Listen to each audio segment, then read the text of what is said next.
Shabbat Shalom, family, wherever you are on the earth right now. In the name of the Father, Yah, in the name of his Son, Yahushua, Messiah, Mashiach, to all the scattered nation of the Hebrew Israelite people, may the Most High be with you today and bless you. Greetings from the Raw Hebrew Remnant Ministry. Today, we're going to continue our study in Isaiah. We finished Isaiah chapter 52 last night, and we're going to continue in Isaiah in chapter 53 today, very pivotal chapter in the book of Isaiah, in the prophecy of Isaiah. And so, by the grace of the Most High, we will be blessed as we have been blessed in studying this very, very powerful prophet in these last days. And again, greetings to all who are seeking glory to the only true God, Yah, in these last days of this wicked kingdom of Babylon. And that's where we are. Okay, Isha. So greetings again. I'm on the YouTube side right now. I have the Power Talk room open for people that come in that way. And we're also on Periscope at this moment. That is also recording. So last night we had some issues in the live chat with YouTube. I apologize for that. But we were able to get the recording done on YouTube, and that has been uploaded. And as well, we of course have, and then I talked to a brother last night, or communicate with a brother, and he has some audio issues also with YouTube. But we also have the upload onto Periscope platform, and that went very well. So we should be okay there. Let's begin today's message with Revelation chapter 19. Revelation chapter 19. Revelation 19. Part of the deception, the grand deception that Satan, our enemy in the spirit, has foisted upon the earth, part of the deception is that he has reversed the coming of the Messiah. What do I mean by that? Initially, when our fathers in ancient times, 2,000 years ago, 2,500 years ago, were awaiting the return of the Messiah, or the first appearance of the Messiah, there was a full and an earnest expectation that Messiah would come and vanquish the enemies of Israel. They were expecting him to come in power and glory and vanquish Israel's enemies and establish in Israel, or the chosen people, as the top kingdom of the earth. That sounds familiar, doesn't it? That's what they were expecting then, which is why when Messiah actually revealed himself in the way that prophecy told us he was going to reveal himself, they were not prepared. They did not accept him. They did not want him. Now, what was wrong with that? What was wrong with them having the expectation of vanquishing of enemies and that not happening at that time? What was wrong with that? That was, I think, a reasonable expectation. When you read the prophets, most of the prophecies talk about the appearance of Messiah in that vein, as we're going to read here in Revelation chapter 19. Let's first read it, and then we'll come back and answer the question. Revelation chapter 19. I'm going to begin at verse 11 of Revelation chapter 19, and I'm going to read all the way to 21, but I'm going to go bit by bit. Revelation chapter 19, beginning at verse 11. And I saw heaven opened, and behold, a white horse, and he that sat upon him was called Faithful and True, and in righteousness he doth judge and make war. His eyes were as a flame of fire, and on his head were many crowns. And he had a name written that no man knew but he himself. And he was clothed with a vesture dipped in blood. And his name is called the Word of Yahweh. And the armies which were in heaven followed him. The armies in heaven followed him upon white horses, clothed in fine linen, clean and white. And out of his mouth goeth a sharp sword, that with it he should smite the nations.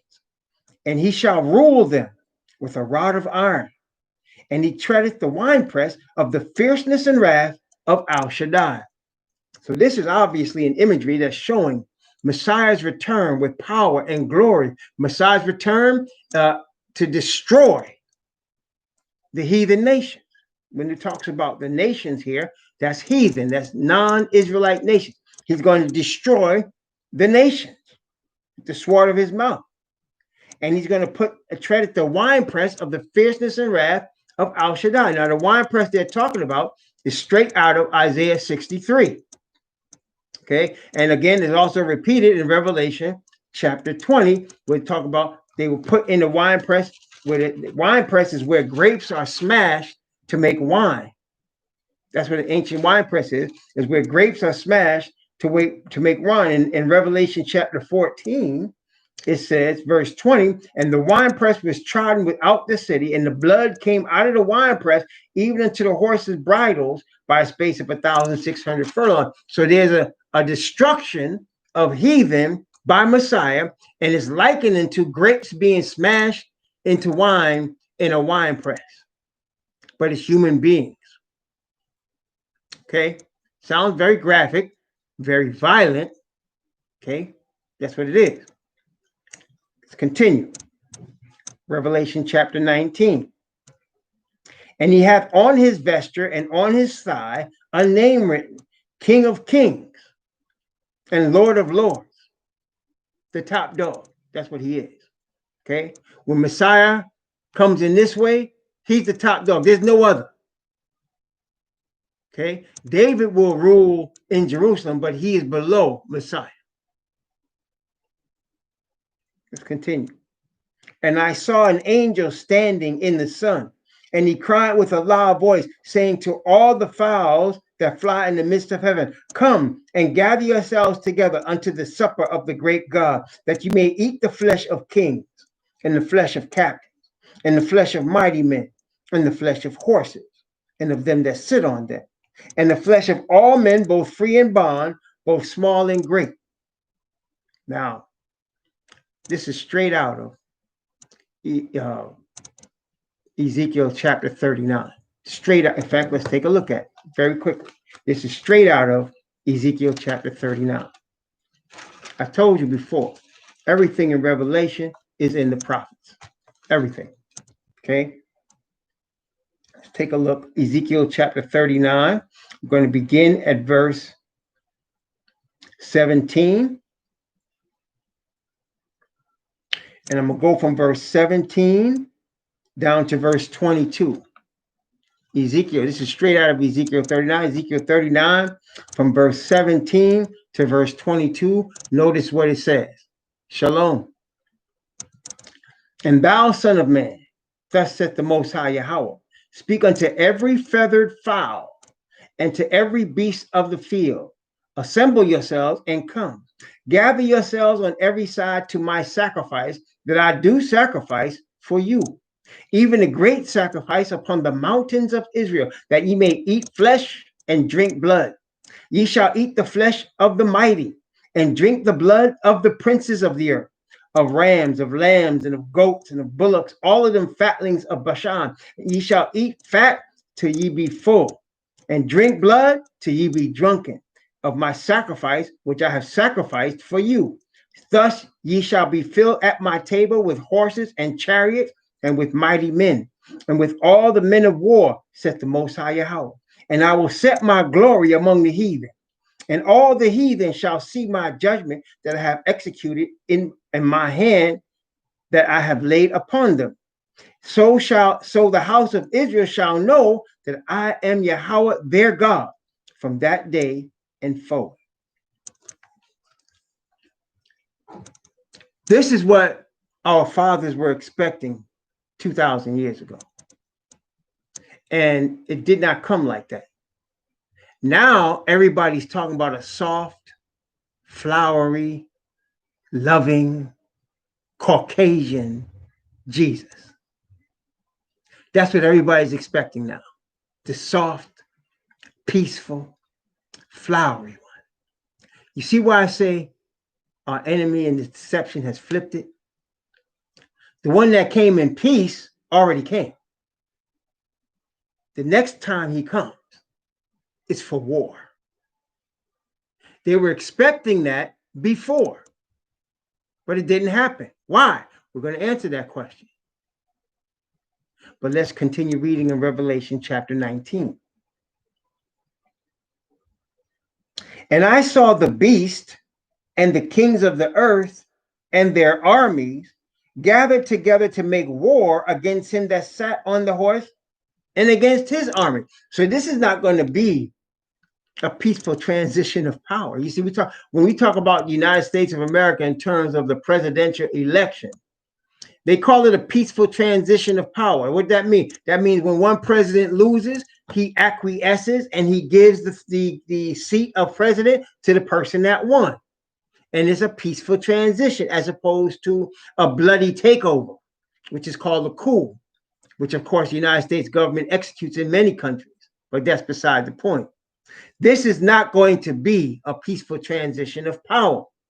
This is going to be a very bloody coup led by Messiah and his people and his armies against the heathen nations. The heathen nations are made up, all the heathens are made up of unrepentant sinners. Unrepentant sinners. That's why they fight against, led by the beast. Now, who is the beast?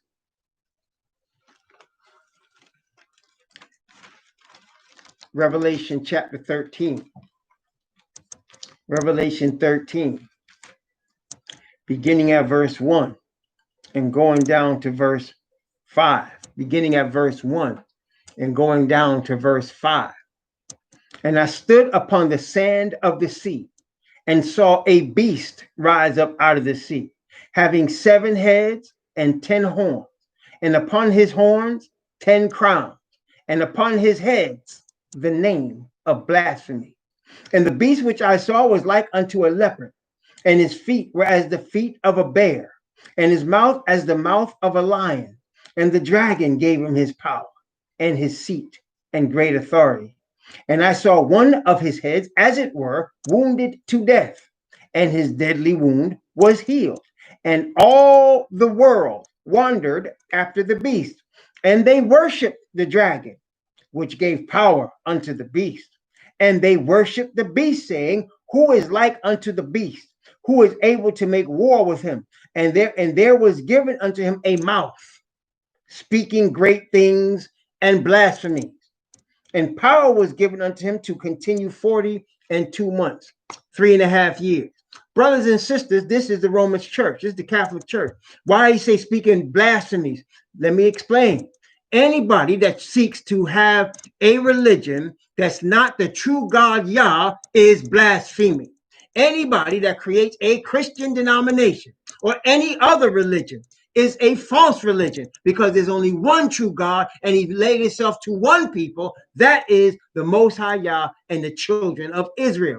The rest of the earth is going to come under that control, that dominion, that influence, because there's only one creator who made the heavens, the earth, the seas, and everything that's in them, who made everything that we stand on and watch and enjoy and destroy. He made it. And because of that, he deserves our worship. Okay? Only one everlasting life of spirit is from Yah. Only one. Okay? And so the beast is the powers of Europe, sons of Yafet, Gog and Magog. Go to Ezekiel 38 and 39. We talked about this before. Revelation 20 is the European powers that lead the earth in these last days. That's why we know, one of the many ways we know we're in the last days. The European powers control the earth. They dominate. What they want, they come and take.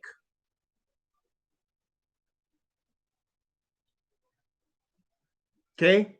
And their main thing for them is power and control. For their master, the devil, it's worship. And they worshiped the dragon, which gave power unto the beast. And they worshiped the beast, saying, who is like unto the beast? Who is able to make war with him? Brothers and sisters, Revelation 19 just showed us that they gather armies together in an attempt to actually fight against Messiah. Some might say, but that's impossible. You're going to lose to the Messiah. Greed, thirst for power knows no bounds.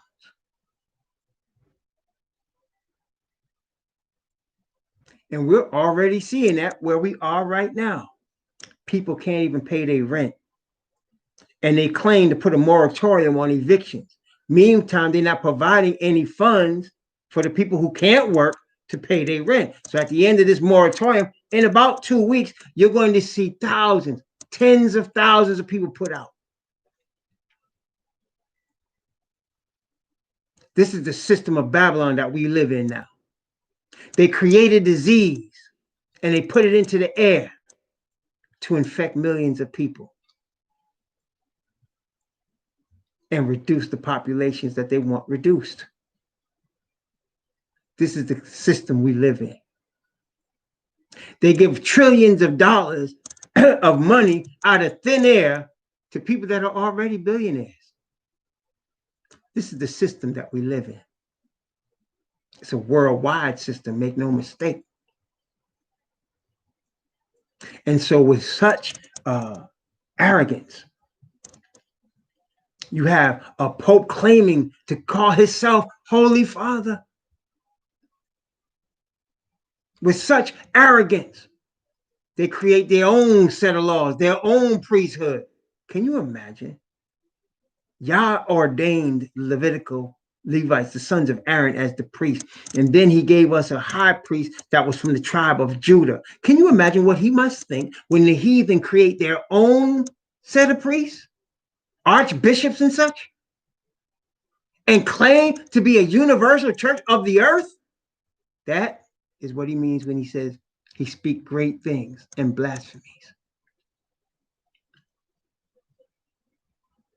And they have been in power for more than 2,000 years. It's been prophesied.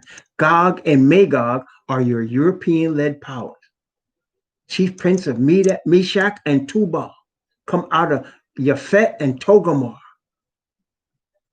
from Khazaria, from Germanic tribes, from which they speak stuff like Yiddish.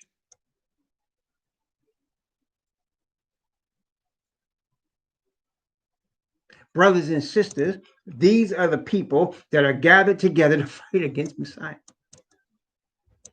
In Revelation chapter 19. Let's continue. I'm going to start again at verse 19.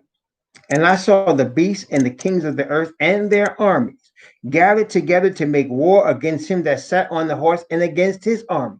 And the beast was taken, and with him the false prophet that wrought miracles before him, with which he deceived them that had received the mark of the beast and them that had worshipped his image. These both were cast alive into a lake of fire burning with brimstone, and the remnant were slain with the sword of him that sat on the horse, which proceeded out of his mouth, and all the fowls were filled with their flesh. Now, I want you to notice the beast was taken and the false prophet. Who's the beast and who's the false prophet? The beast, we've already said, is Rome. The false prophet, that it gives you a hint. It says that wrought miracles before him, which deceived them that had received the mark of the beast. Who's the false prophet? Let the Bible tell you. Notice what it says. Revelation chapter 13. Notice it said that the false prophet performed miracles, right? And deceived them that received the mark.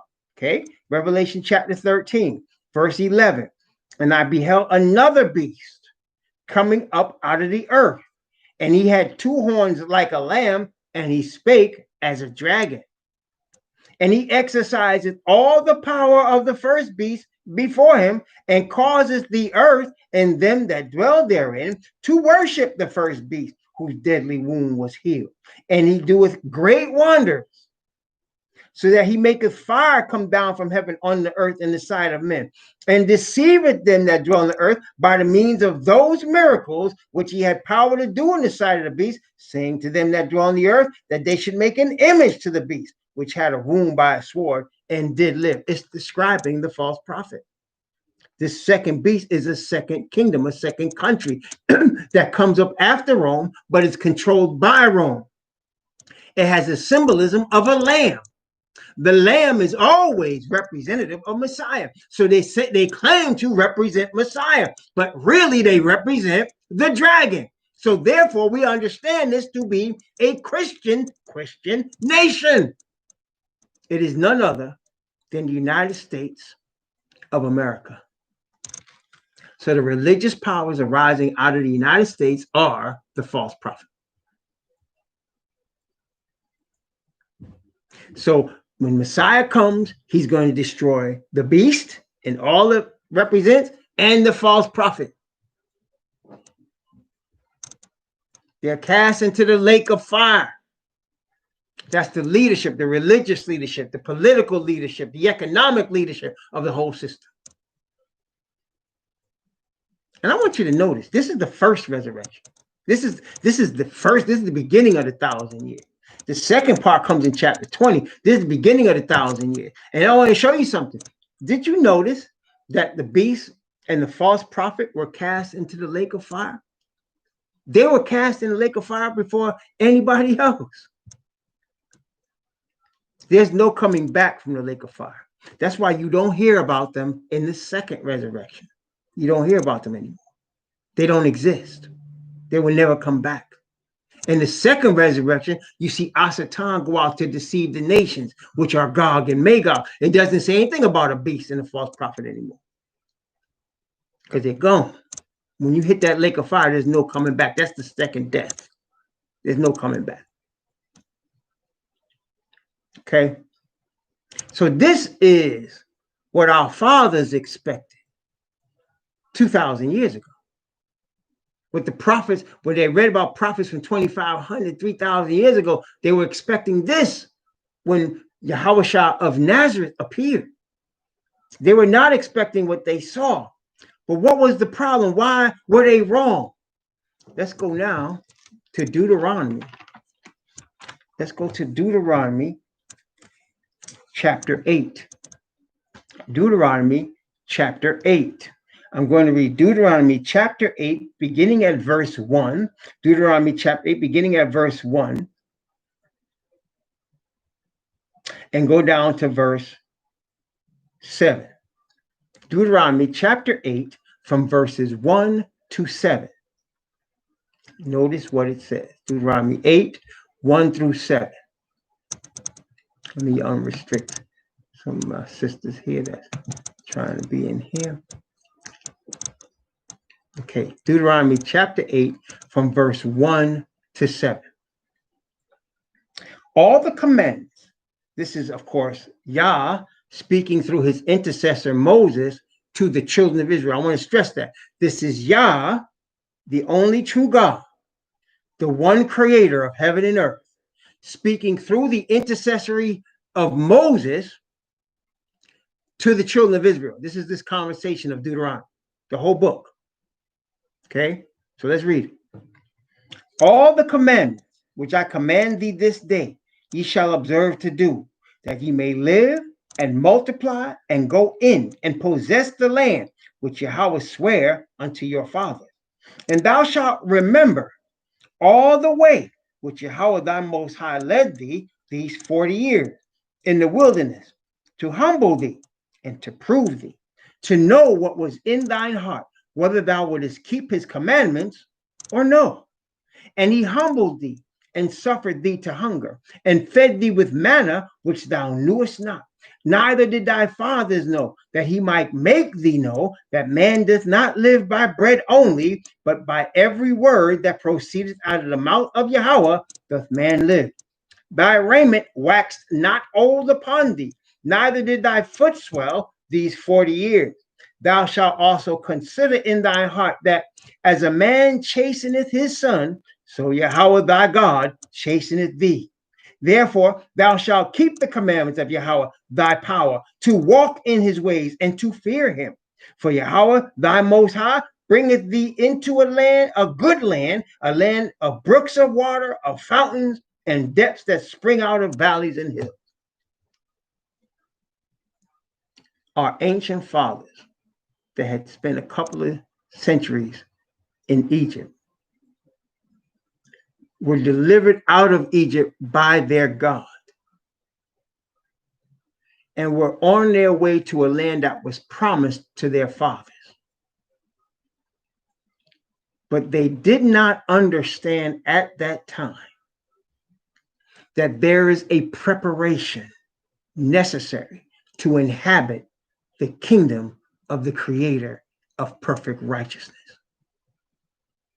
You can't just go into this kingdom as you are.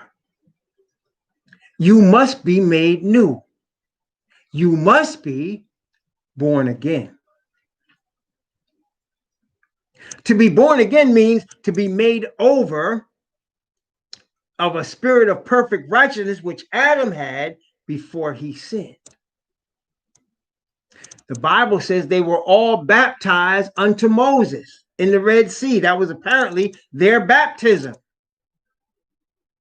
And they were going through the wilderness and they could have entered in, but because of unbelief, which is translated rebellion, they did not get in. And we're going to stone those prophets that said they could go in, because their hearts were unconverted. They were not born again. They had been delivered because of their bloodline, but they were not prepared to enter the promised land. Because had the Most High allowed them to enter the promised land in the state that they were in, it would have been immediate rebellion against the Most High. Immediate. As it were, they did rebel eventually, but not for several generations. And the principle here is that we must be prepared for the kingdom. Yes, we are the bloodline. That does not do away with the preparation that we need. The preparation, he said, he humbled them and suffered them to hunger. So that prior to them gaining the glory of the kingdom, they had to be humbled. Why? So that we might know that man does not live by bread only, but by every word that proceeds out of the mouth of Yahweh doth man live. And as our example, Messiah was going to be humiliated himself as the Lamb of Yah that takes away the sin of the world, which means the sin first of his people Israel. He shall save his people from their sins. That had to be done first. The enemies that were controlling them at that time in terms of Rome, they were only under the control of those enemies because of their sins. So in order for them to get glory, they had to first be humiliated. And as an example, Messiah allowed himself to be humiliated first. And he is our example in all things. The Father has set him forth as the Word. We just read in Revelation chapter 19. His name is called the Word of Yah. And the Word was made flesh and dwelt among us. So he must be humiliated and he must pay a penalty for the sins of his people. He became sin for us who knew no sin, that we might be made the righteousness of Yah in him. So before glory, there's humiliation. Messiah being the prime example.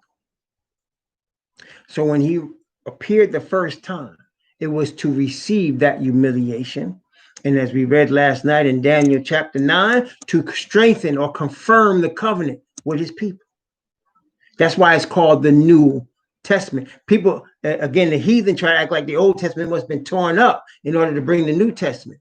No, it's a renewal. That's why it's called new. It's a renewal. An example. Moses went up into Sinai. The Most High thundered the covenant to the people of the nation of Israel.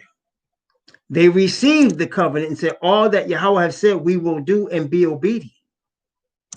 Moses went up to Yahweh.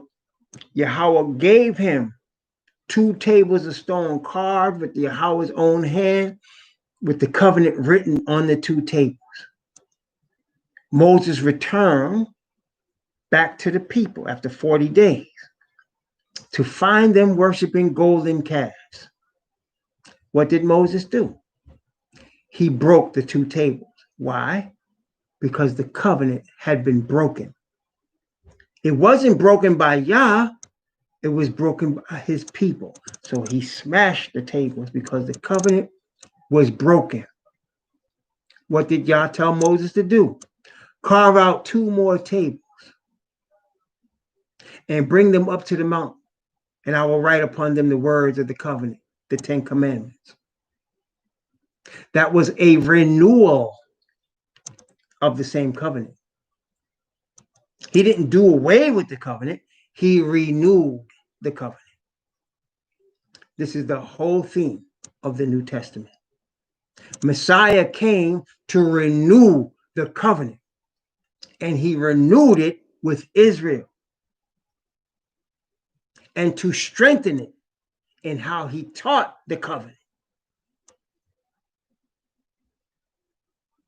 And a Hebrew is telling you this because the Gentiles are telling you something completely different.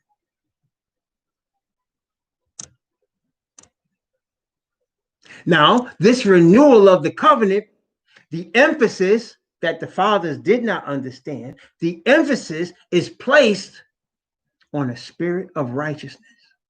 Now, Moses did tell Joshua, would to Yah that all his people were prophets and were filled with his spirit.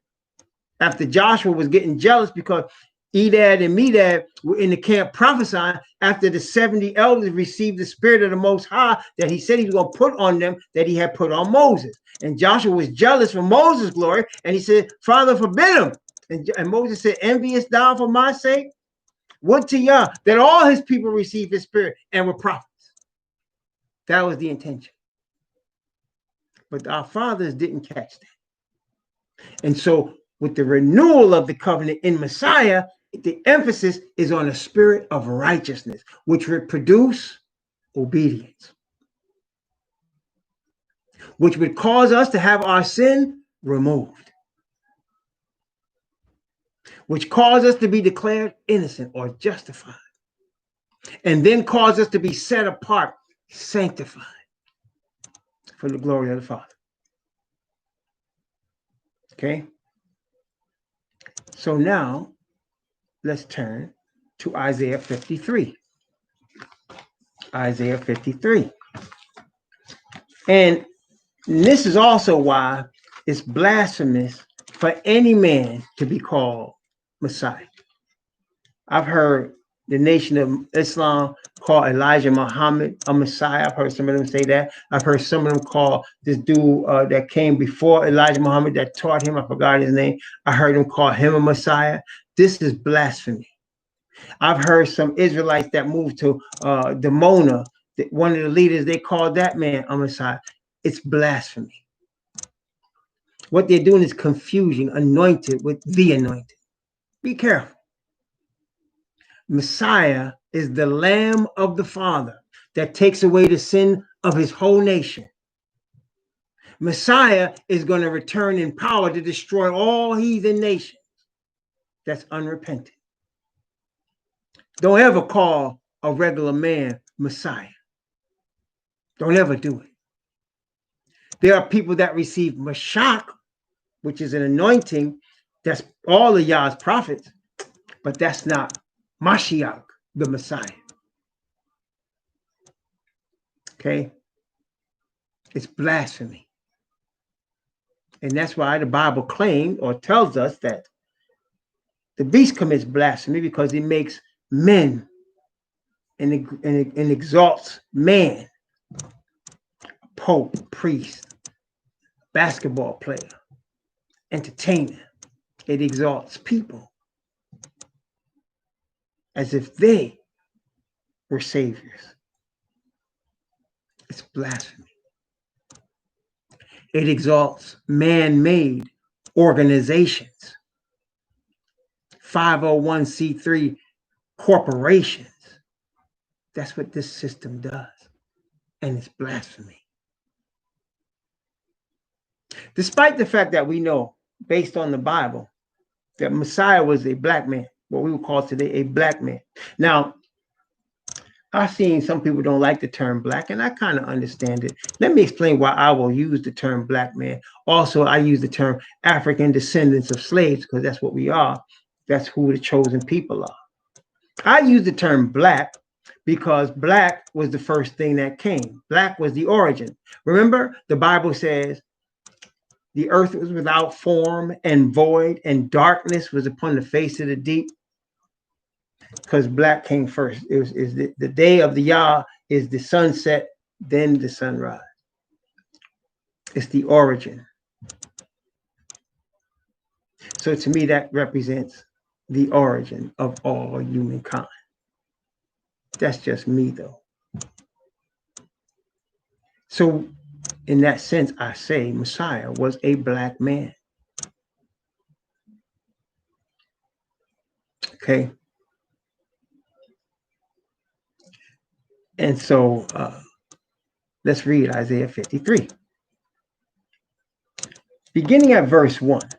I'm going to read Isaiah 53 from verse 1 to verse 3.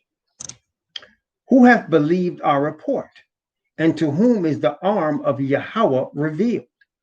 For he shall grow up before him as a tender plant, and as a root out of a dry ground. He hath no form nor comeliness, and when we shall see him, there is no beauty that we should desire him. He is despised and rejected of men, a man of sorrows and acquainted with grief. And we hid, as it were, faces from him, for he was despised and we esteemed him not. So Messiah would appear not as a physically attractive person. A root out of a dry ground just represents that he comes out of nowhere. People expected Messiah to grow up in Bethlehem, as David did. He was born in Bethlehem, but he did not grow up there. We know he grew up in the area that was Naphtali, in the area that was bordering Gentiles of the nations, in the northern part of the nation of Israel. He was not well known. He did not come with great fanfare. He was despised and rejected of men. Because why was he despised? Because he was poor. The poor are despised, even right now. The poor are despised. This is the evil, wicked system of Asatan. Whereas in Yah's system, the poor are helped. But in Asatan's system, they're despised.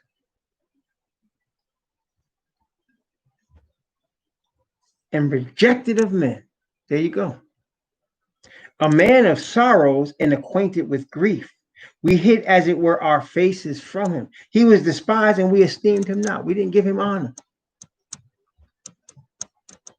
So this man that was plain looking, not physically attractive, coming out of nowhere, a carpenter's son, out of the northern part of Israel. This man didn't have no money. He was poor. What made him special? Why would he be Messiah? First of all, it was again the Father's Spirit heavy upon him. Heavy upon him. You can hear it when he spoke, when he just stood there. There's a spirit with him. He stands out in that way. No, he didn't have a lot of money, but he raised people from the dead. He healed people of diseases that no man even to this day has a cure for. Leprosy cannot be healed to this day.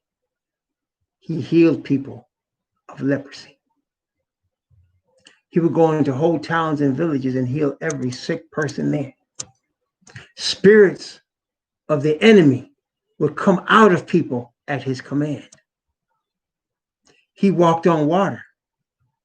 He multiplied food that was set up for a couple of people to feed thousands. That's why he's special. He never complained. He humbled himself. He allowed himself to be beaten and spit upon. People talked to him any kind of way. And yet, he's the chosen son of the only true God. That's why he's special. Now, for the last 2,000 years, the chosen people have gone through a humiliation. Have we not? We've gone through a humiliation, enslavements, castrations, rape, murder, exploitation, abject poverty, and oppression for 2,000 years. People talk about the 400-year period here in the false prophet's land. But it's been that and 1,600 more years.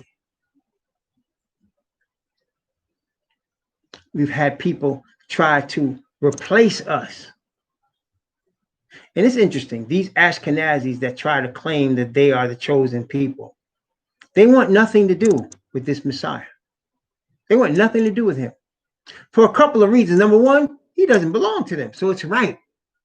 They're sons of Yafeh. He don't belong to them. That's why they should reject him. He don't belong to them. They got to come through us to get him.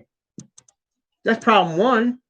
Problem two, they don't want the stigma that comes with being people labeled as killers of Messiah.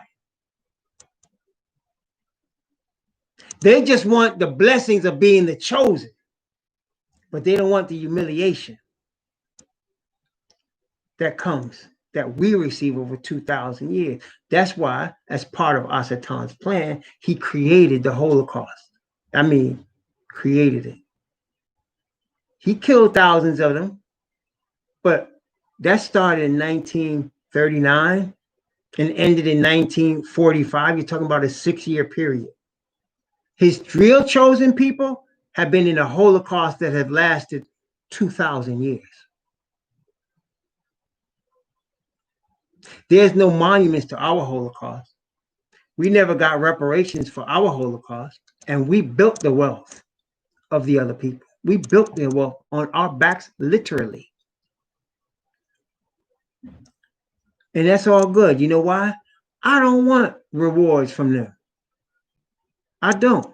I want the reward from my Father, from Messiah, when he says, well done. That's what I want. It's not going to last just a few years, that reward. It's eternal. But it's amazing how they try to be us, and they not us. And they never will be us unless they come to us and receive from us the truth of the true Hebrew Messiah. Let's continue. Isaiah 53, beginning at verse 4. Surely he hath borne our griefs and carried our sorrows, yet we did esteem him stricken, smitten of Yah, and afflicted. But he was wounded for our transgression. He was bruised for our iniquity. The chastisement of our peace was upon him, and with his stripes we are healed. Brothers and sisters, there's no other Messiah. If somebody's called Messiah, he got to be described like this. There's nobody else. Anyone that it bothers me. Anybody that try to claim another man as Messiah, oh my gosh, stop it. And for 2,000 years, we have borne the brunt of our punishment, our humiliation, which is what we need to be humiliated in order for us to be prepared to receive glory. For when Messiah comes, as we just read in Revelation 19, when he appears like that, we already read in Ezekiel 39. He's going to establish his kingdom in the midst of us. We are going to be the top nation. All nations are going to be subservient to us. That's how it's going to be. Somebody might say, well, you're a black supremacist. Then the Bible's a black supremacist, because that's what the Bible says. We just read it in Ezekiel 39. You could also read in Ezekiel 38 if you want. We're going to read it in Isaiah chapter 60, 61, 62, 63, 64, 65, 66.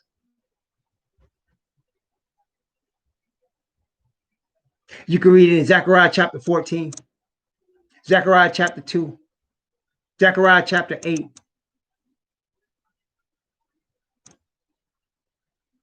It's in all the prophets. It's ordained of Yah because of Abraham. See, people look at a black man and today, you trying to say you're a black supremacist? No, I'm trying to say Yah keeps, listen, I'm trying to say Yah keeps his promises to Abraham. That's what I'm trying to say. Yah keeps his promises to Isaac. Yah keeps his promises to Yaakov or Israel. Yah keeps his promises to David. That's what I'm saying. Whenever somebody tries to claim this message is of black supremacy, that's what you need to tell them. Yah, it's not about black supremacy. It's about Yah keeping his promises. See, when people try to acclaim black supremacy to this truth, they are, first of all, they don't know the word. They don't know our God. They don't understand his prophecy and his promises. And they're trying to claim that their religion means something. I'm trying to sit here and tell you, to the creator, there's only one God. And everybody else, all the gods of the nations, the Bible says, Psalm 96, are idols. Yah made the heavens. He's only revealed his statutes and judgments to one people. Bible says that, Psalm 147. Check it out. So that means any other ignorant people are just that, ignorant, following false gods. And he's trying to save you. Yes, he is. But he's going to save you through his chosen. So no, your religion, your Christianity, your Catholic churches, your Mormon church, they don't mean anything to him. He is not in those buildings. He's not there. He will never pour out his spirit on them people. I'm trying to tell you right now, I'm being as plain and as straight with you as I can. So you could take it or leave it. That's fine. It's just for me to teach it. He's never going to pour his spirit out on those churches, ever. Like I said, they might get a flicker of light, a flicker of it, like they're looking through a glass darkly, but then it goes away. And 20 years, 30 years go by, and all they can say, I've been in the church 20 years. There's no growth in character, no development of perfect righteousness, no overcoming sin. And that's why everything now is being exposed. Messiah said at the end, everything's going to be exposed. That's why all the people coming out now, homosexual pastors, people didn't know was homosexual. People that had affairs didn't know. People ganking the people and stealing their money, people didn't know.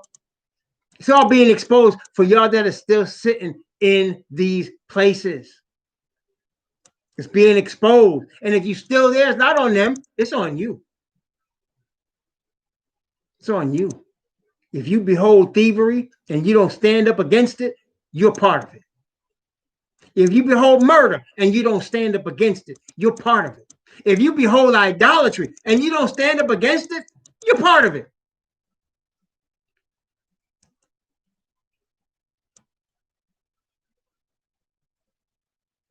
Let's continue. Isaiah chapter 53. By his stripes we are healed. All we like sheep have gone astray, verse 6 says. We have turned everyone to his own way, and Yahweh have laid on him the iniquity of us all. I want to also stress the lamb sacrifice was given to the Israelite people. The high priestly ministry is for the Israelite people. The Day of Atonement in Leviticus is for the Israelite people. He did not go into Egypt to save Egyptians. He went into Egypt to deliver Israelites by blood. Egyptians were saved that came with them. That has not changed. It goes into every nation, kindred, and tongue and people, because his people have been scattered into every nation and kindred, tongue, and people. And a second time he says, I'm going to gather the remnant of my people, which shall be left. Now, if you are of the heathen nation and you grab hold of the skirt of him, that's a Hebrew, yeah, you can make it. But the Bible says you need to learn the ways of his people instead of despising his people. You see, we also have been humiliated. As Messiah has been despised, let's be honest. Has not the black man been despised? The black man is the most despised human being on planet Earth. How despised is he? Well, aside from the aforementioned tortures, aside from the aforementioned murders and rapes and oppressions, aside from that, and they raped black men too. Oh, yes, they did. The perverted ones. Aside from that, one of the most stark realities is Black Lives Matter. You say, what? Black Lives Matter? Black Lives Matter is funded by George Soros and Caucasian billionaires to lesbian black women to step on the black man's cause. They march in streets. It ain't stopped nothing. They've been marching in streets. It's a front. The civil rights movement was funded by Ashkenazi Jews. They marched in the streets. It ain't changed nothing. Yeah, we honor them that gave their life in the streets today. I believe John Lewis died. We honor them that gave their lives for the cause, but they were ignorant as to what was really happening. They were being used. And why were they ignorant? Because brothers and sisters, we don't know this. We don't know who we are. As long as you don't know who you are, you're going to get taken. It's going to continue. As long as you don't know who you are, you're going to be taken.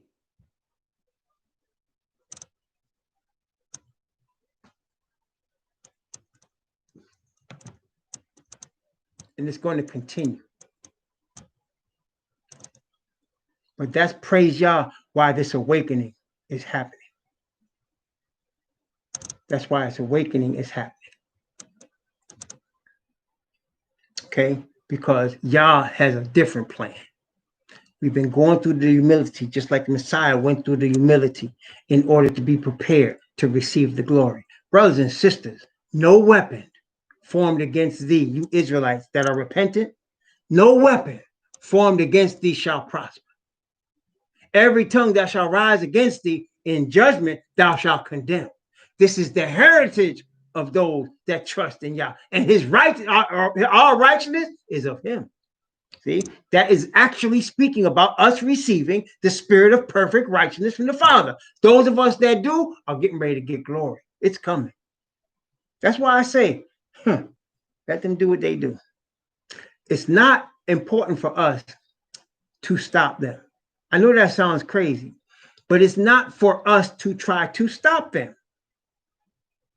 Not in terms of a movement that they're doing, whatever their evil plans are. It's for us to go to our God, to receive his righteousness, to understand who we are. It doesn't matter what they do, because once he pours his spirit upon us, game over.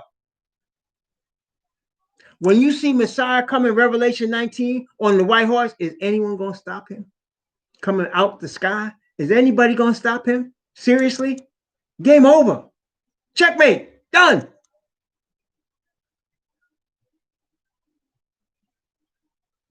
So it's not about what they're planning. COVID-19, bird flu, swine flu. I just was studying some last night, looking at some videos about Paul Robeson. How Paul Robeson was he was a Hebrew, obviously, but he was standing based on what he knew, used his brilliant mind to stand against the oppression. And apparently our own government overdosed him with LSD in a drink that he didn't know at a party. Then they snatched him and put him in a mental institution and put 54 electroshock treatments on him. This is what I'm talking about. Brothers and sisters, we're coming to the end of this. And all they have done must be paid for double.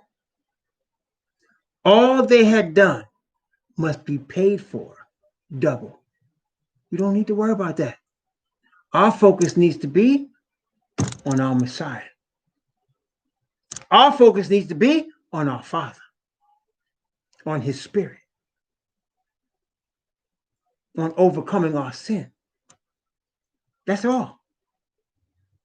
He will bring together the nation. He said, I'm going to gather the nation. He said that. I'm going to bring them from the four corners of the earth. That's his job. You don't have to worry about that. What he expects from us, though, perfect trust, perfect faith, obedience by his spirit of righteousness. That's what he expected from us. Isaiah 53. Isaiah 53, beginning again at verse 7. He was oppressed and he was afflicted, yet he opened not his mouth. He is brought as a lamb, there it is, to the slaughter. And as a sheep before her shearers is dumb, so he opened not his mouth. He was taken from prison and from judgment, and who shall declare his generation? For he was cut off out of the land of the living. For the transgression of my people was he stricken. Again, who's Isaiah's people again? For the transgression of my people. Yeshua is a Hebrew, is he not? Just like all the prophets. He was stricken for the transgression of the Israelite people. Others can be saved by it. There's no question. But don't get it twisted. He came for the lost sheep of the house of Israel. And this 2,000 years of humiliation was prophesied in Daniel chapter 8. And Daniel was so distraught about what he saw. Then he saw the two angels talk. In fact, let's take a look at it. Daniel chapter 8, verse. I'm going to start at verse talk. It starts talking about Rome, the papal church. And then it goes down chapter 13, verse 13. And the question is asked, how long is this going to go on? Notice what it said. Beginning at verse 11, I'm going to read from verse 11 and go down to verse 14. Yea, he magnified even to the prince of the host, and by him the daily was taken away, and the place of his sanctuary was cast down. And the host was given against the daily by reason of transgression, and it cast down the truth to the ground, and it practiced and prospered. And I heard one saint speaking, and another saint was said unto that certain which spake, how long the vision concerning the daily, and the transgression of desolation, to give both the sanctuary and the host, that's us, to be trodden underfoot. And he said unto me, unto 2,300 days, then shall the sanctuary be cleansed. That's 2,300 years. Later on, he goes down in the same chapter, and he says in verse 23, beginning at verse 23, same Daniel chapter 8, and in the latter time of their kingdom, when the transgressors are come to the full, that's where we live right now. A king of fierce countenance and understanding dark sentences shall stand up. That's the papacy. And his power shall be mighty, but not by his own power, by the dragons. And he shall destroy wonderfully, and shall prosper in practice, and shall destroy the mighty and the holy people. And through his policy, he shall cause craft or deceit to prosper in his hand. And he shall magnify himself in his heart, and by peace shall destroy many. Yeah, they come smiling and they take over. He shall also stand up against the prince of princes, but he shall be broken without hand. Stand up against Messiah. the Hebrew Messiah, the black man. And the vision of the evening and the morning, that's 2,300 days, evenings and mornings. And the vision of the evening and the morning, which was told, is true. Wherefore, shut thou up the vision, for it shall be for many days. Notice Daniel's reaction. And I, Daniel, fainted. It was 6 certain days after. Afterward, I rose up and did the king's business, but I was astonished at the vision, and none understood it. 2,300 years. Couldn't even fathom that. That's 2 millennium and 3 centuries. And that's where we at, brothers and sisters. That ended in 1844. You say, well, if it ended in 1844, why are we still suffering? Because now that time, prophecy comes to a conclusion. Messiah is in the most holy place. He's waiting for us. He's trying to cause us to awaken so that he can forgive us of our sin. And now it's happening. The awakening has begun. The next time prophecy is now AD 27. Messiah started the Jubilee. 2027, 40 Jubilees later. 40 is a significant number in the Bible. Remember, he said he suffered thee to hunger for 40 years and humbled thee. 40 Jubilees, we have been humbled. 40 Jubilees, we have been tested. And it comes to an end. Jubilee is when all land is restored to its original owners. All debts and sins are forgiven. That's 2027, brothers and sisters. We're coming upon it very quickly. It's only 7 years away. It's getting ready to happen. It's on. It's on. Okay, it's on. Let's continue. I ain't forget about Isaiah 53. Isaiah 53 from verse 9. And he made his grave with the wicked and with the rich in his death, because he had done no violence, neither was any deceit in his mouth. Yet it pleased Yahweh to bruise him. He hath put him to grief. When thou shalt make an offering, when thou shalt make his soul an offering for sin, he shall see his seed. He shall prolong his days, and the pleasure of Yahweh shall prosper in his hand. He shall see of the travail of his soul, and shall be satisfied. By his knowledge shall my righteous servant justify many. That is justification, righteousness by faith. For he shall bear their iniquities. Therefore will I divide him a portion with the great, and he shall divide the spoil with the strong, because he had poured out his soul unto death, and he was numbered with the transgression, and he bare the sin of many, and made intercession for the transgressions. That's what he's doing now. He's our high priest, making intercession from 1844. You say, why from 1844? Revelation shows us the Father marked 1844 as significant because he wants us to understand all things are prepared. That's Revelation chapter 6 until Revelation chapter 7, the 6th seal until Revelation 7, 144,000. He wants you to understand all things are prepared. The only thing not prepared is the 144,000, which he is now preparing. And he is wrapping up quickly their preparation for that 40th Jubilee that's about to come. Okay? That's what I say. They only got a short time to enjoy their oppression, the fruits of their oppression. They only got a short time to enjoy the money that they stolen and created. They only have a short time to enjoy white supremacy and white privilege. Not that much longer. It's about to come to a conclusion. Messiah is going to return in power and glory and vengeance.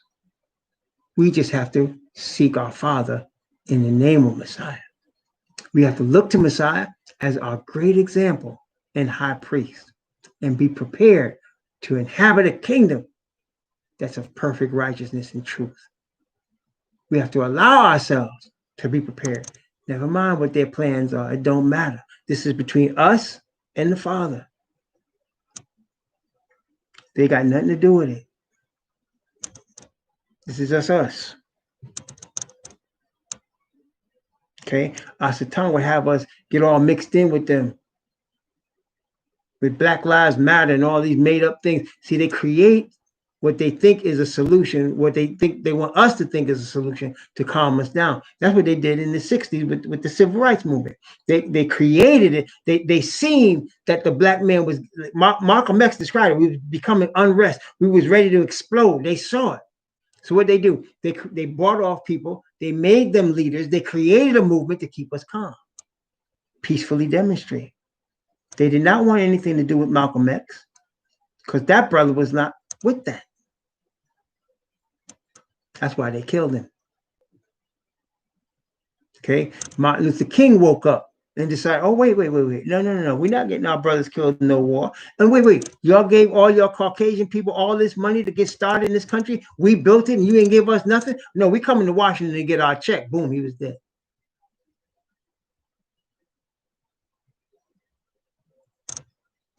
See, brothers and sisters, never trust, ever, this government. I'm not even going to say yours. It's not mine. This government. Don't trust it. When they doing something, you must understand from the angle of first, how are they trying to screw us? Because that's what they're doing. How are they trying to screw us? How are they trying to exploit us? Because that's what they're doing. Don't ever think they're just trying to help you. Your only help comes from the creator of heaven and earth, Yah. Your only safety is in the pages of his word that he has put a hedge about and protected all this time and prepared it for you to meet with it now. Praise Yah. Let us continue to seek our Father for his spirit and his wisdom. Let us continue to put all our trust in him and his word, that we might be prepared for a kingdom that's right around the corner. Praise the Most High Yah. I'm going to take a break now. We're going to stop. It's 12:06 where we are here in Washington, D.C. We will return about 12:35 with the second part, which is going to be Isaiah chapter 54. So we'll come back with Isaiah 54. We're going to stop right here and take a break.